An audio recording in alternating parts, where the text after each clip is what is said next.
Hai, selamat datang di Bantu Jawab, di mana gue akan berusaha menjawab pertanyaan-pertanyaan yang ada di sekitaran gue. Tidak selalu, tidak mesti pertanyaannya nyampe ke gue, tapi bisa jadi pertanyaan yang ya ada aja di otak gue, atau mungkin lagi ngobrol sama teman gue terus gue mempertanyakan sesuatu dan gue pengen bahas itu di podcast gue, dan ya udah gue bahas aja gitu. Sesimpel itu sih sebenarnya. Dan kedepannya semoga kalau misalnya ada pertanyaan di otak gue dan gue butuh narasumber, ya bisa ada narasumber yang join sama gue di podcast. Di episode Bantu Jawab kali ini gue pengen bahas tentang cara mendapatkan topik, ya. Topiknya ini sebenarnya it's in general, jadi bisa kalian manfaatin kalau misalnya kalian penyiar, kalau misalnya kalian butuh topik untuk bikin press release, untuk bikin berita, atau bahkan buat kalian yang lagi PDKT-in seseorang. Kenapa sih cari topik itu important buat semua orang? Menurut gue agak boring lah ya kalau misalnya topik COVID yang kalian bahas adalah cara precautionary untuk diri kalian sendiri. Terus kalau misalnya ngebahas artis, ngebahasnya tentang udah berapa lama berkarir. Terus yang kayak pertanyaan-pertanyaan standar lah. Dan I'm pretty sure mereka yang kalian tanyakan kalau misalnya kalian lagi interview juga pasti bosen. Mereka yang mendengarkan juga, kalau misalnya ya walaupun masalah COVID sih memang harus terus diingetin ya. Cuma mungkin dari angle-nya kalau misalnya itu terus yang dibahas juga bosan, juga capek gitu rasanya. Nah, makanya si topik ini atau pemilihan topik, pemilihan tema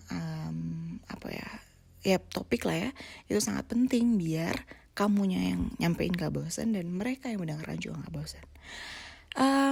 Tips pertama ini gue ambil dari waktu gue 2011. Bayangin dari 2011 udah 9 tahun. 2011 enggak, 2012 ya. 2012 ini udah 8 tahun.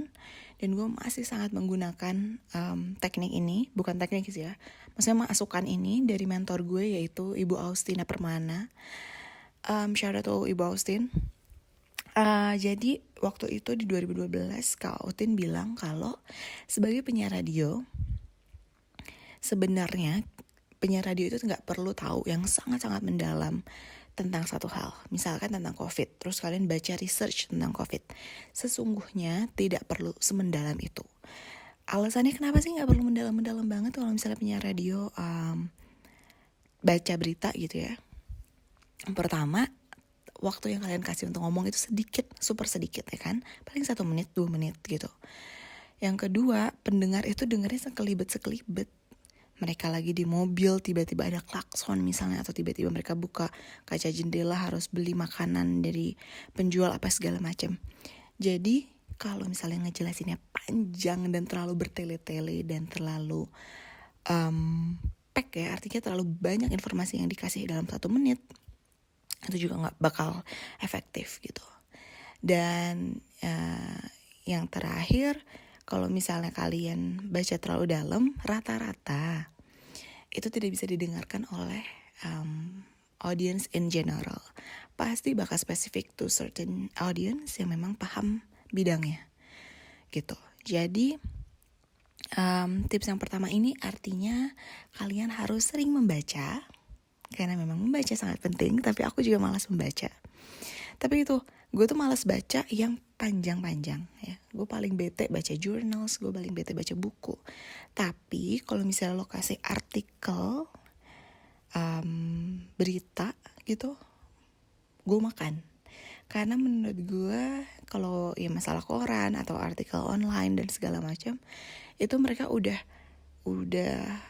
mencoba untuk merangkum kejadian dalam satu hari tersebut dalam artikel-artikel tersebut, ya gak sih?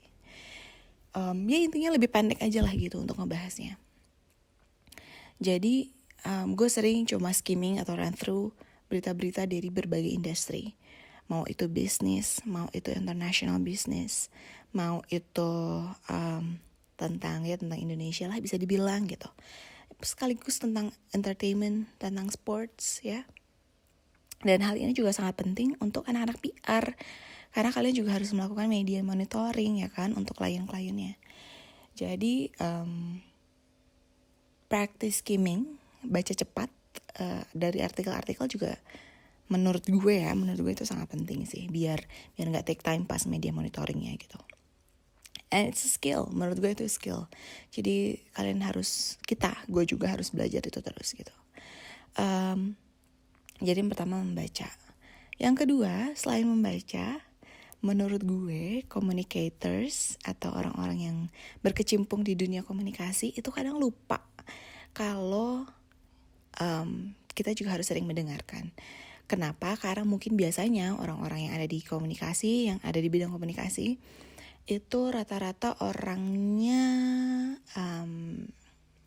verbal banget ya, pinter ngomong, terkenalnya dengan orang yang pinter ngomong, orang yang pinter presentasi, orang yang jadi kadang mungkin jadi clown atau jadi objek bercandaan di gengnya gitu. Padahal salah satu skill terpenting untuk communicators juga adalah mendengarkan. Ini gue ambil dari salah satu dosen gue waktu S2 kemarin. Maksudnya gue langsung terpukul gitu di momen itu, kayak iya kita tuh kadang lupa mendengarkan. Gue kayak kita lupa kadang mendengarkan. Padahal dengan mendengarkan kita bisa dapat insight baru dengan ngobrol sama orang, tapi kita yang mendengarkan ya. Kita dapat insight baru, dapat ilmu baru, dapat pengetahuan baru, dapat cerita baru yang akhirnya bisa kita kembangkan jadi topik-topik di pembicaraan di event-event atau di occasion apapun itu.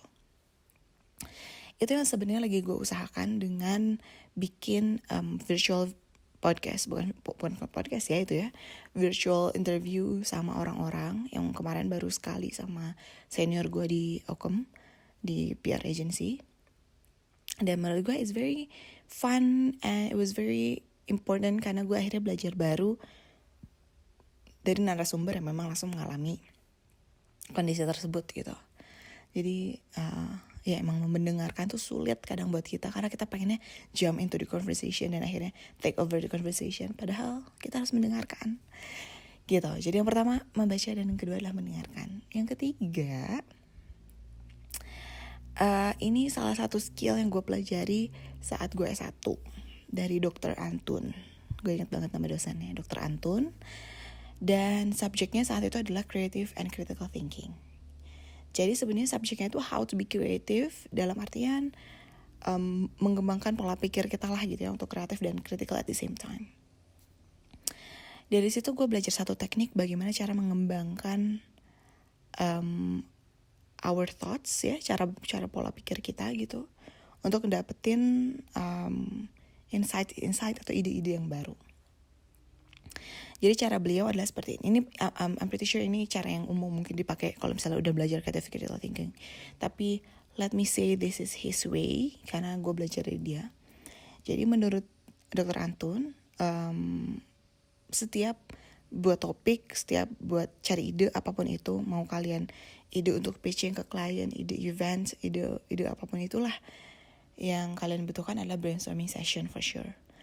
Entah itu sendiri, entah itu rame-rame, tapi yang pasti lebih enak rame-rame sebenarnya. Walaupun gue adalah tipe yang gue brainstorming sendiri dulu, baru gue bawa brainstorming session gue ke brainstorm yang lebih besar gitu, brainstorming session yang lebih besar. Jadi it's up to you guys.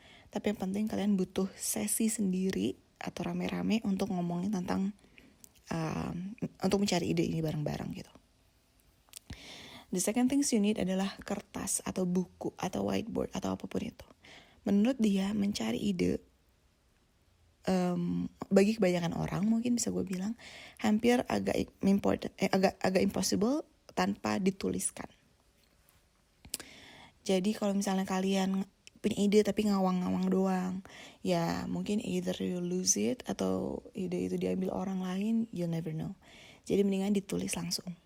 Makanya ketika brainstorming session is very important, walaupun it's a digital world, kalian pengen brainstorm via digital, via apapun itulah yang teknologi banget. Menurut gue setiap brainstorming session itu butuh kertas, butuh whiteboard, butuh dicoret-coret lah intinya.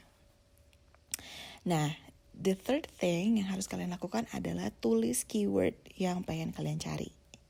Misal, kayak di Google aja, kayak misalnya nih, kalian lagi pengen ngebahas tentang putus cinta, oke? Pokoknya gue siaran ini mau ngomongin tentang putus cinta, tapi gue bosan misalnya angle-nya untuk ngebahas cara menghilangkan rasa kecewa atau cara sembuh dari putus cinta, bosan misalnya. ya udah tulis dulu putus cinta di kertas itu, tulis aja, tulis dulu putus cinta. Setelah kalian tulis putus cinta di kertas itu atau di apapun itu lah ya, pokoknya tulis putus cinta, kalian mulai kembangin nih dari kata putus cinta ini apa sih yang berhubungan dengan putus cinta, seabsurd-absurdnya, sebanyak-banyaknya. Jadi misalnya putus cinta itu berhubungan sama hati, berhubungan dengan kejiwaan, berhubungan dengan cewek, berhubungan dengan cowok, berhubungan dengan relationship, berhubungan dengan apa, putus cinta bisa jadi tentang it's not about love sang pasangan doang, tapi misalnya tentang gagal SNMPTN. Pokoknya tulis semua yang berhubungan dengan putus cinta. Jadi kayak dikasih akar-akar, dikasih panah-panah gitu loh. Nah, setelah kalian menuangkan semua kata ya, bukan kalimat seharusnya, kata yang berhubungan dengan putus cinta, kalian bakal sebenarnya nih ya, begitu kalian lihat kertas kalian, ini yang gue rasain, kalian bakal kayak mulai dapet insight-insightnya kayak, oh iya ya, putus cinta tuh ternyata tentang ini, tentang itu, tentang ini, tentang itu. Sebenarnya udah mulai kebayang. Tapi kalau misalnya kalian pengen lebih mendetail lagi tentang cari satu angle yang unik misalnya, atau cari satu topik yang unik, kalian bisa connect the dot antara satu kata dengan kata yang lainnya. Misalnya tadi putus cinta tentang hubungan, tentang SNMPTN, tentang apa lagi ya, tes misalnya, ya tes dalam kehidupan lah misalnya. Terus kalian connect the dot, oke ini berhubungan deh. Kira-kira gue bisa bahas apa ya tentang dari masalah putus cinta, SNMPTN, tes. Ini apa yang bisa gue bahas ya? Oh iya, ternyata putus cinta juga berhubungan gak cuma tentang pacaran doang, tapi juga kalau orang yang gagal SNMPTN juga sakit hati. Dia juga rasanya kayak putus cinta gitu. Rasanya juga kayak gagal gitu, kayak sedih. Dan ini adalah tes kehidupan yang harus dilalui anak-anak seusia mereka gitu. Dan dari situ ya kalian bisa kembangin dari cara menghilangkan sakit hati saat gagal SNMPTN, atau mungkin sebagai pacar yang suportif tuh harus gimana kalau misalnya pacarnya baru gagal SNMPTN dan segala macam. Jadi itu salah satu trik atau proses yang selalu gue lakukan, baik itu waktu kerja di PR, baik itu apapun itu sebenarnya yang menurut gue it requires my creativity, at the same time my critical thinking. Gue bakal melakukan proses itu, dan so far di gue itu sangat berpengaruh. Karena kadang sebenarnya kita tahu kalau hal ini tuh nggak melulu tentang A. Misalnya A itu nggak selalu A gitu. A itu bisa B, bisa C, bisa D. Tapi kita terkotak-kotakan aja karena nggak dikembangkan gitu. So ya, semoga 3 hal tersebut. Yang pertama tadi kalau misalnya gue bisa recap adalah banyak-banyak membaca. Kalau misalnya karir kalian gak membutuhkan untuk membaca yang lebih dalam, ya gak usah. Tapi kalau misalnya kalian ternyata di PR dan perlu baca yang lebih mendalam untuk mengembangkan topik dari klien, ya silahkan. Tapi intinya membaca. Yang kedua, tapi membaca juga it's very important untuk belajar tentang skimming, ya, baca cepat. Yang kedua, mendengarkan, banyak-banyak ngobrol sama orang, tapi jangan jadi pusat attention-nya. Coba kalian kali-kali mendengarkan lah gitu ya. Dan yang terakhir adalah tadi tips creative and critical thinking dengan cara brainstorming yang mengeluarkan kata tersebut dari boxnya gitu. Jadi kayak thinking out of the box itu menurut gue ya, dikeluarin kata-kata itu dari wajarnya dia, dari wajarnya dia lah ya, dari yang semestinya. Jadi hal-hal yang di luar kebiasaan kita gitu, di luar our normal thoughts. Intinya lah gitulah, pokoknya ngerti lah ya. Thank you for listening. Sampai ketemu di Bantu Jawab berikutnya. Semoga udah ada narasumber yang bisa gue bahas. Dan if you have any questions yang related to my life ya, jadi related to komunikasi, related to S2 mungkin kalau misalnya mau ya, apapun sih sebenarnya, ntar gue coba carilah narasumbernya, karena gue juga pasti nggak tahu juga jawabannya apa. But yeah, thank you for listening, bye bye.